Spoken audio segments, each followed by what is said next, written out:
네, 행정사 송범석 대표입니다. 오늘도 저희 카페에 올려주신 글들 소개하면서 영상 이어가도록 하겠습니다. 캐릭터 작성이라는 아이디의 질문입니다. 제발 도와주세요. 너무 무섭습니다. 처음 단속됐고요. 운전 중 졸음운전으로 자동차를 치고 지나갔네요. 졸음운전이라 인지를 못하고 좀 더 주행 중에 사고를 냈구나 인지를 하고 정차를 했습니다. 피해자가 뺑소니인 줄 알고 경찰서에 전화를 해서 경찰이 와서 음주 단속을 실시했고 음주운전 적발이 되었습니다. 최종 음주 장소와 측정된 장소와의 거리가 상당히 먼 편이고 졸음운전 때문에 농도가 높은 편이다. 0.3mm 맞나 보네요. 접촉사고까지 있었습니다. 그게 이제 여담이지만 0.3 정도가 되면은 이게 인사불성 상태예요. 기억이 안 날 겁니다 아마. 0.2만 넘어가도 상당히 높은 수치인데 0.3이 넘어갔으니 이건 어마어마한 수치입니다. 피해자 측에서는 개인 합의를 거절하고 화가 났다는 거죠. 보험 처리를 원하며 이후 형사 합의가 있다면 그때 합의를 하자는 식의 의견이고 매일같이 전화해서 안부를 묻는 등 선처를 부탁드리고 있습니다. 아직까지 경찰 측에서 따로 연락이 없고 보험사에서도 대인됨을 접수를 한 이후 연락이 없습니다. 이 경우 어떻게 되나요? 제가 어떻게 해야 할지 전혀 모르겠습니다. 형사 합의는 언제 하는 것인지 또 공탁은 뭔지 재판을 받을 것은 분명할 텐데 재판에서 어떻게 해야 될지 너무 무지하고 막막하기만 합니다. 또한 벌금이나 구속 이런 판결은 어떻게 날지 너무나도 겁이 나고 무섭습니다. 전방위적으로 제가 답변 드려야 할 것 같은데 1차적으로 합의에 대한 얘기를 좀 해드릴게요. 우리가 합의라고 하는 거는 민사합의가 있고 형사합의가 있습니다. 민사합의는 지금 보험사에 맡기신 거 면책금 300만원, 대인 300만원, 대물 100만원 주시면은 보험사에서 알아서 해줍니다. 이거는 일단 보험사에 맡기시고 그 다음에 형사합의가 남아있죠. 형사합의는 피해자와 직접 하셔야 돼요. 지금 피해자가 형사합의를 그래도 하려는 의향은 있는 것 같아요. 아예 연락 두절이 된 게 아니니까. 그러나 일단은 금액을 얼마나 원할지 모르기 때문에 일단 만나가지고 형사합의에 대한 금액 논의를 좀 해보셔야 됩니다. 금액이 안 맞으면 못하는 거잖아요. 형사합의에 대한 이야기를 피해자하고 해보셔야 돼요. 민사합의는 보험사에 맡기시고요.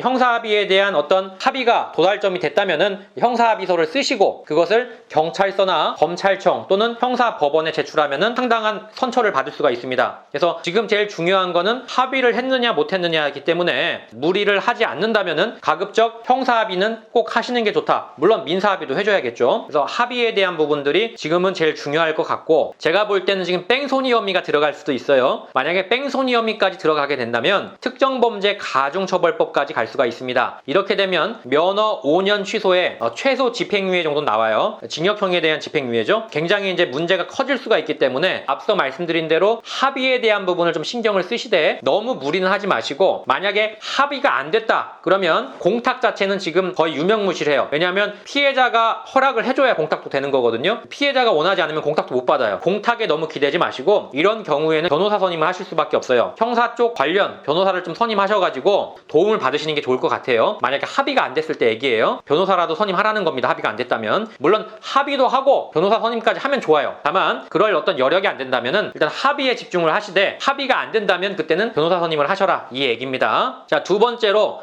경찰서, 검찰청, 형사법원 이렇게 우리가 서류를 낼 수 있는 기회가 3번 있거든요. 이 기회를 잘 새기셔서 제 영상 보시면은 어떤 자료 내라고 다 나와 있어요.